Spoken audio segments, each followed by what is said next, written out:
కాకరకాయ చేదుగా ఉంటాను. నా పేరు ఉల్లిపాయ. నన్ను కోసుకుంటే కళ్ళ నుంచి నీళ్ళు కారుతాయి. నా పేరు వంకాయ. నేను కూరగాయలకి రాజుని. నా పేరు టమాటా. నేను ఎరుపు రంగులో ఉంటాను. నా పేరు బంగాళదుంప. నేను భూమిలో నుంచి వస్తాను. నా పేరు క్యారెట్. క్యారెట్ తింటే కళ్ళకు మంచిది. నా పేరు బెండకాయ. నేను చిగురుగా ఉంటాను. నా పేరు చిక్కుడుకాయ.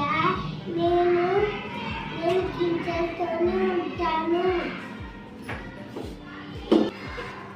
నా పేరు గుమ్మడికాయ. నేను లావుగా ఉంటాను.